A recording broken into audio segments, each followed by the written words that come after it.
Good morning, campground and RV park owners, operators, and managers. Brian Searle here, founder and CEO of Insider Perks. Really excited to be connecting with you guys one on one.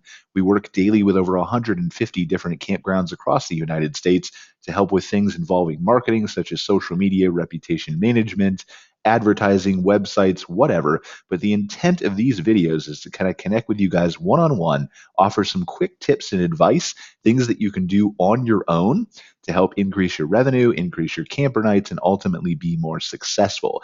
So today's chosen topic is partnering and collaboration.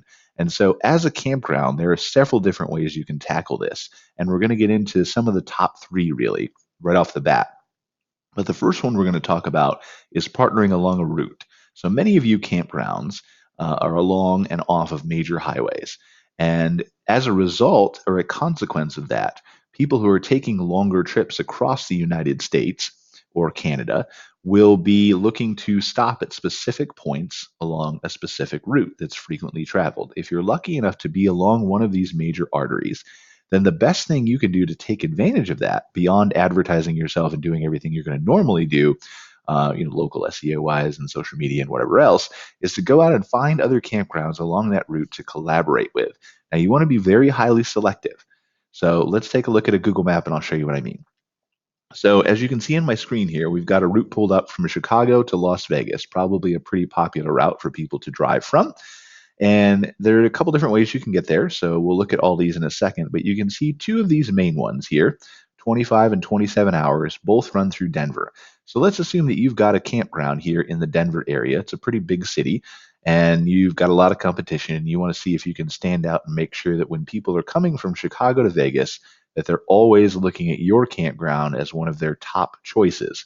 So what you're going to do is first analyze your campground, understand the type of people who are coming there, what they're looking for, and how you stand out against the crowd. And then what you're going to do is kind of backtrace this route in both directions toward Chicago and toward Las Vegas, and maybe go out 4 to 5 hours or so.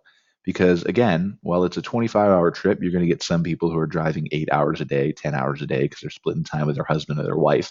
But most people are probably going to take a leisurely time and drive about 5, 6 hours a day. So you're going to take Denver and you're going to go back about 5 hours or so. And I don't know where that is. I'm not going to do a scientific calculation, but let's just assume it's Lincoln, Nebraska. You're going to come to Lincoln, Nebraska. You're going to look for RV parks on Google. And you're going to find the best RV park that seems to match identically with what you offer at your RV park in Denver.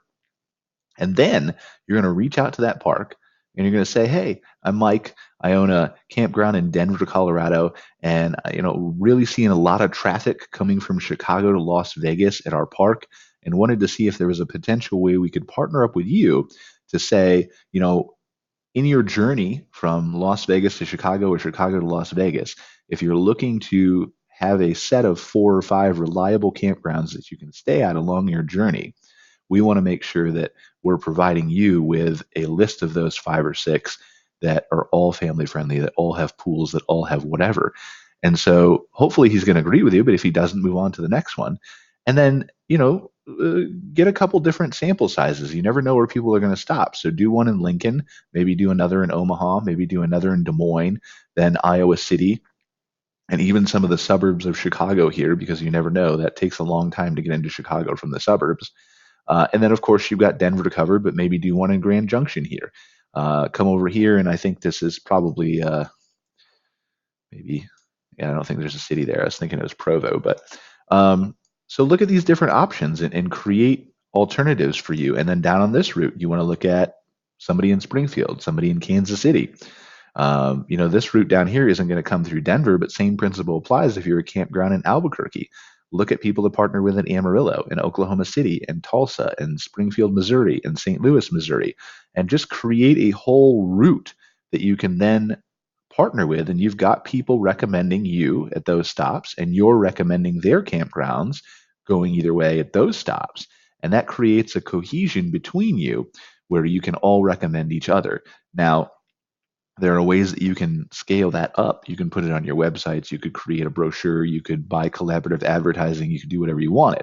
But the idea is the same there. Find the partners first. Now, let's say you're not on a route. If you're just in a city, then the same business, the same type of thing applies. You're just looking for a different type of audience. So if you're targeting people in your local area, let's, zoom into, I don't know, I know we've got a couple parks down here in Houston. So let's go ahead and zoom into the Houston area here. And you can see this is a really big city. So maybe we've got an RV park located somewhere in the suburbs of Houston over here or somewhere like that.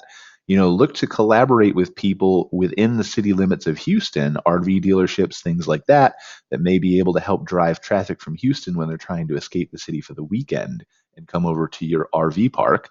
And then likewise, if you're in a smaller city and you can't really take that traffic away, just figure out where your people are coming from, analyze your audience, and then figure out ways to collaborate based on that. So if it's with local businesses and local companies, maybe goods that you sell in the store that they can help recommend for you, whatever. But just use your ideas, use your thinking, analyze who your visitors are, and through collaborations and partnerships, you can really open up a whole new world of people who are out there talking about your campground. So until tomorrow, really appreciate you guys listening, joining me for another episode here. And, again, if there's any questions, concerns that you have about your business or things that you'd like answered, please feel free to email me. My email is brian@insiderperks.com. Every single email will get a response. And I'll be more than happy to try and turn some of your questions into videos that we can help other campground owners with the same types of situations. So we will see you once again tomorrow.